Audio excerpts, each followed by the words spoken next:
Hola, senor. Good evening.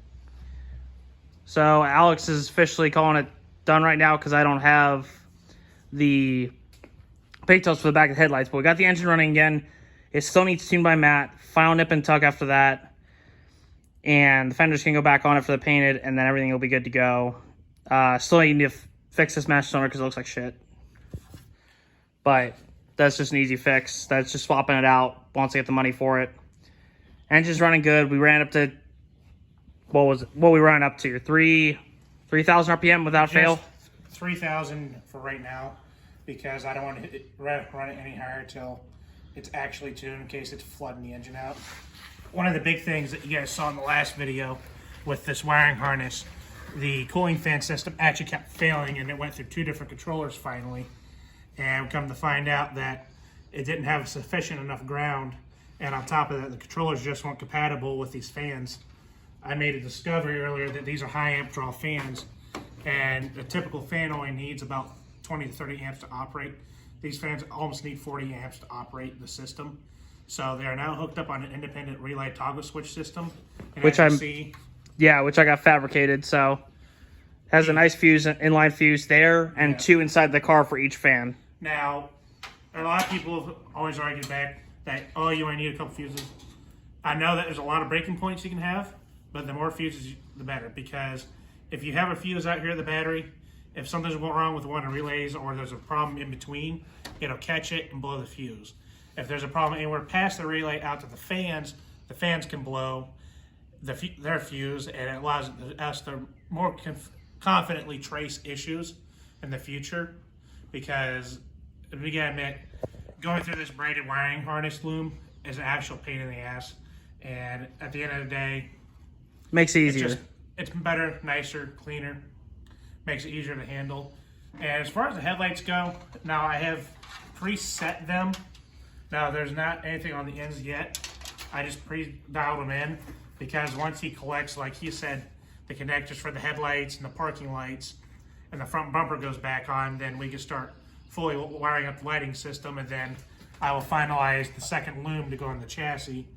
And the extra wires you see actually bundled up down there now are going to be just extra wires. Those ones, the orange one was required to run the original cooling system. Now it's not, because it's on full toggle and relay. And the second wire, I have not figured out what it's for yet. The blue one? As far as I can tell, it has been used since the car has been bought. That's oil pressure, the blue one. The oil pressure, I take it you're on mechanical now? Mechanical, yeah. So there you go, mechanical gauge, don't need it right now. Maybe in the future, if put electrical one, yeah. But for now, it's good. Well, that's just the idiot light. The blue one would have been the idiot light, so. But we're going good. I had to do some work with the shifter, because the shifter was, I had a little bit of trouble with the shifter because the consoles got to go together before the shifter can even get put together on top. So I just hooked up the shift cable underneath, and it was a pain in the ass, because luckily I had some brackets from a friend, Roger, or... not Roger. Somebody else that I can't remember the name of at the moment. But they gave me some brackets. They gave me some brackets and extra pieces from their B&M shifter to fix my mounts, because I was missing the little bushings that go between the transmission pan and the shifter bracket, or shift kill bracket. So everything's going good. We still got to mount the spoiler at some point. I still got to paint that inner fender and paint the other inner fender to match. But other than that, we're doing good. Engine's running pretty good, other than being, what do you say, too lean on the second carb? No, there's too rich on both. Too rich on both. Because it takes extra air to get the thing to fire off. And then when it is running, it wants to actually... So I got to talk with Matt about it, because after 1,000 RPM, it develops more vacuum. And it's so much vacuum that it's actually pulling the throttle open to where it's holding it at 2,000. If you grab the throttle and actually just push it back a slight bit, then it does come back down to normal idle. So like I said, that's one thing that's going to have to be addressed. It could be a possible vacuum issue somewhere. Hook a strap to my foot and just pull it back. It could be just extra spring, because this engine is a 355. It has a ridiculously big cam in it. Well, it's not as big as your cam, but Your cam goes to 8,900. Your cam goes to 8,900. So, but yeah. So Oh, no, that cam goes to 10,000. oh, your cam goes to 10,000. Okay. But if you want to see that old cam, it's back there. It's that thumper cam. It's junk. It's like legit just horrible for running this engine. Oh wow. Yeah. A flat spotted 1, 2, 3, 4 lobes. Yeah.